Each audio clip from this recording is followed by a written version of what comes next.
مکے کا زمانہ اسلام پر غربت تھی، کمزوری تھی۔ قبیلہ زبید کا ایک شخص مکے آیا، زبیدی۔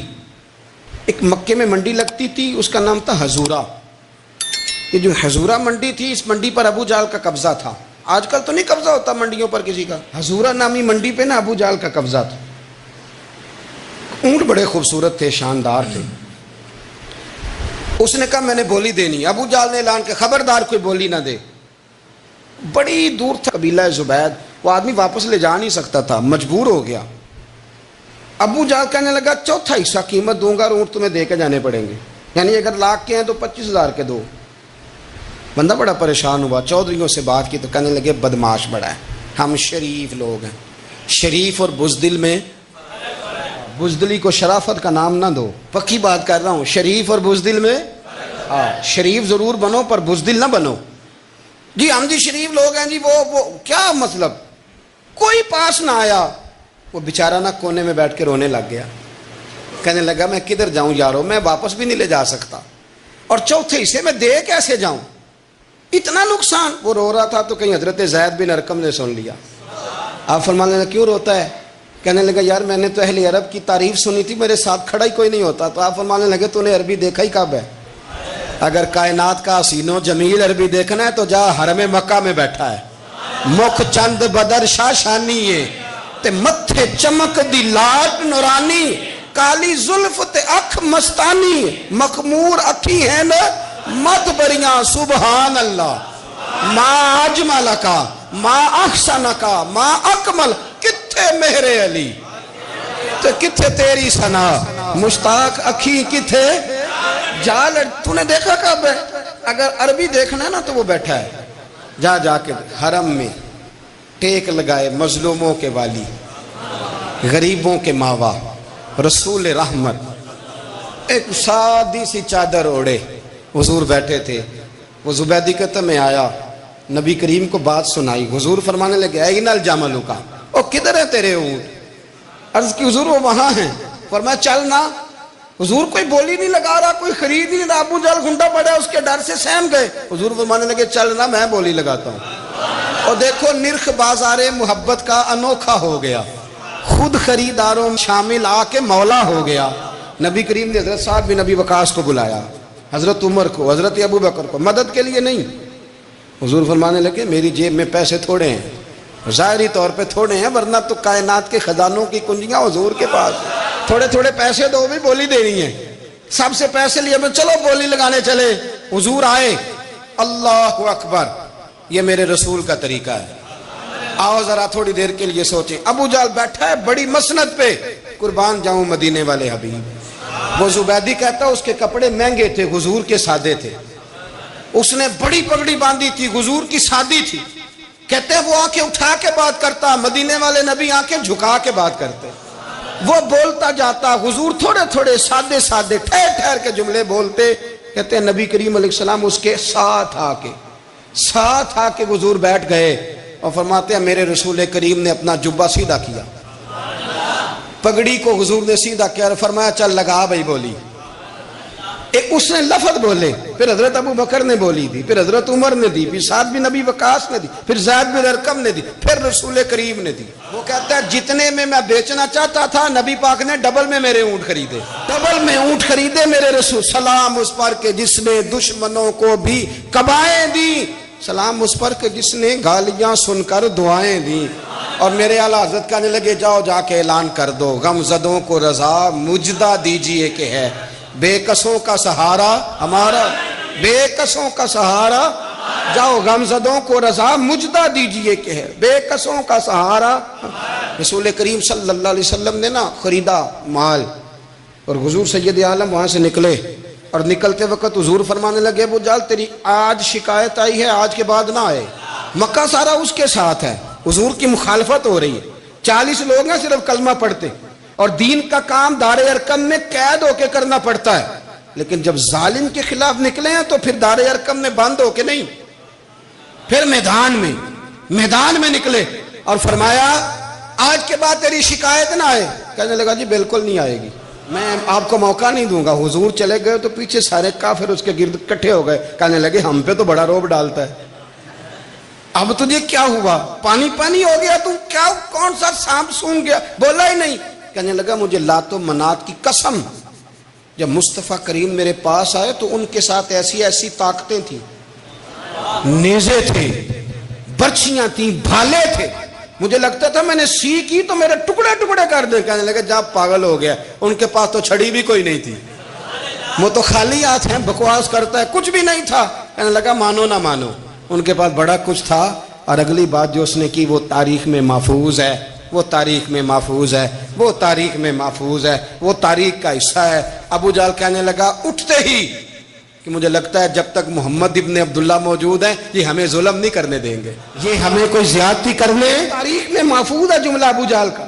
کہنے لگا جب تک یہ موجود ہے ہمیں کوئی زیادتی کرنے۔ حضرت فرمایا کرتے تھے زندہ نبی کے ماننے والوں زندہ بن کے زندگی گزارو، زندگی زندہ دلی کا نام ہے، مردہ دل کیا خاک جیا کرتے؟ جو قومیں سر اٹھا کے جیتی ہیں وہ زندہ ہوتی ہیں، اس لیے اپنی زندگی میں حق کے خود اختیاری پیدا کریں، جینا سیکھیں، لڑنا سیکھیں، میدان میں رہنا سیکھیں۔ سہم سہم کے وقت نہیں گزرے گا، ظلم سہنے سے بھی ظالم کی مدد ہوتی ہے، لہذا حق لینا سیکھیں، حق پر کھڑے ہونا سیکھیں، اپنے مزاج میں یہ باتیں پیدا کریں۔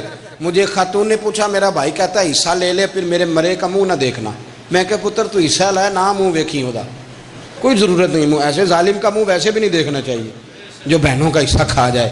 میں نے کہا تو منہ دیکھنے کی کوئی ضرورت ہے؟ یہ کوئی بلیک میلنگ ہے؟ ابا کہتا ہے حصہ لے لو منہ نہ دیکھنا۔ میں کہا بالکل نہ ویکھی، تو بلکہ آنکھ میں دیکھنا بھی نہیں چاہتی، تو ادھر رکھ، اللہ رسول نے مقرر کیا میرا حصہ۔ کیا فلسفہ ہے ہمارا؟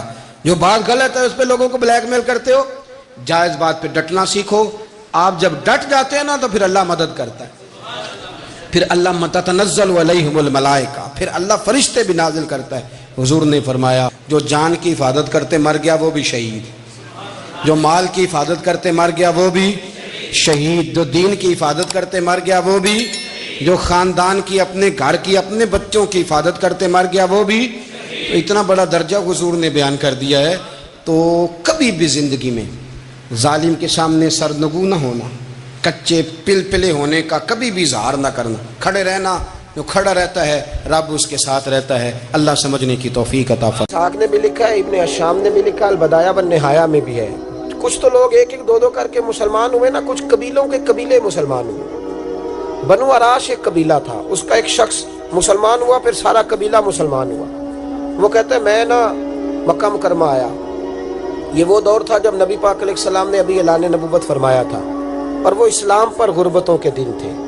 سارا مکہ جب جتھا ہو جاتا ہے پھر تو بندے کی بڑی بات ہوتی ہے نا، اور جب ایک ایک دو دو سنگی ہو تو پھر مشکل ہوتا ہے۔ غربتوں کے دن تھے۔ کہتے ہیں میں مکے آیا، میں چھوٹا سا کاروباری تھا، بیوپاری تھا، تاجر تھا، میں گاؤں سے جانور خریدا کرتا تھا، شہروں میں بیچا کرتا تھا۔